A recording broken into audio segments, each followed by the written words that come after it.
Good morning friends. नमस्कार, सत श्री अकाल, आदाब। आज का जो हमारा टॉपिक है वो है section 32 of land revenue act. कुछ लोगों को इस बारे में कंफ्यूजन है कि जमाबंदी तो सेक्शन 32 में चैलेंज हो सकती है और वो डिप्टी कमिश्नर के पास थ्रो सूट, तो क्या गिरदौरी एंट्री भी सेक्शन 32 में चैलेंज हो सकती है कि नहीं? आज का हमारा मेन यही है। तो देखो, बात ऐसे है कि गिरदौरी जो है that is also the part of jamabandi. वो कैसे? जैसे मैंने पहले की वीडियोस में बताया है कि गिरदौरी जो है वो 4 साल के लिए एक रजिस्टर होता है और जो भी उसमें चेंजेस होती हैं वो सारी की सारी जो जमाबंदी प्रिपेयर होती है उसके बाद उसमें आती हैं, वो सारी उसमें रिफ्लेक्ट हो जाती हैं और फिर जमाबंदी एक अथेंटिक डॉक्यूमेंट हो जाता है।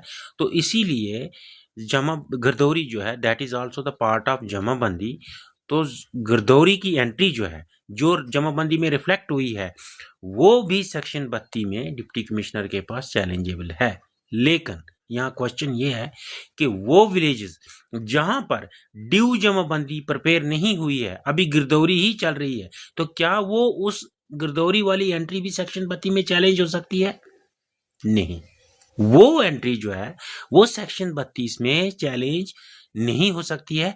उसके लिए सिंपली आप किसी भी रेवेन्यू ऑफिसर के पास एप्लीकेशन फाइल कर सकते हो और उस एंट्री को चैलेंज कर सकते हो। तो वो रेवेन्यू ऑफिसर जो है उसको डिसाइड करेगा। इसमें मेन ऐसा है कि सबसे पहले गिरदौरी की वो एंट्री जहां पर ड्यू जमाबंदी अभी प्रिपेयर नहीं हुई है, यानी वो जो एंट्री है वो किसी भी जमाबंदी में अभी रिफ्लेक्ट नहीं हुई है, तो वो सेक्शन 32 में चैलेंज नहीं होगी। उसके लिए सबसे पहले आपको तहसीलदार के पास एप्लीकेशन देनी होती है और तहसीलदार जो है वो सेक्शन 13 ऑफ स्टैंडिंग ऑर्डर 22 के तहत उस एंट्री को या उस एप्लीकेशन को डिसाइड करेगा।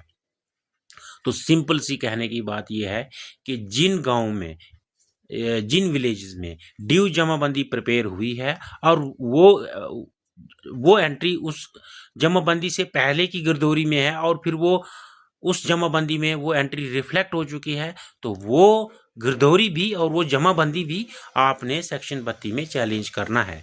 लेकिन जहां पर अभी जमाबंदी प्रिपेयर नहीं हुई है और वो एंट्री सिर्फ और सिर्फ गिरदौरी में है, तो फिर आपको सिंपल एक एप्लीकेशन किसी भी रेवेन्यू ऑफिसर के पास आप दे सकते हैं। लेकिन मेन इसमें जो है तहसीलदार के पास ही पहला स्टेप है और तहसीलदार जो है वो सेक्शन 13 ऑफ स्टैंडिंग ऑर्डर 22 के तहत उस एप्लीकेशन को डिसाइड करेगा।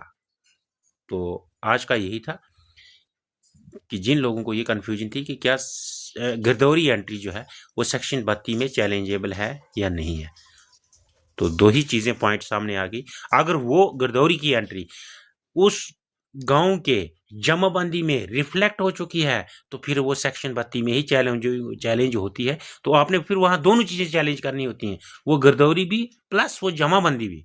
लेकिन अगर जहां पर ड्यू जमाबंदी अभी प्रिपेयर नहीं हुई है, वो एंट्री सिर्फ और सिर्फ गिरदौरी में है, तो फिर आप सिंपल एप्लीकेशन देंगे तहसीलदार के पास और तहसीलदार जो है सेक्शन 13 ऑफ स्टैंडिंग ऑर्डर 22 के तहत उसको डिसाइड करेगा। तो आज का यही था। बहुत बहुत शुक्रिया, धन्यवाद।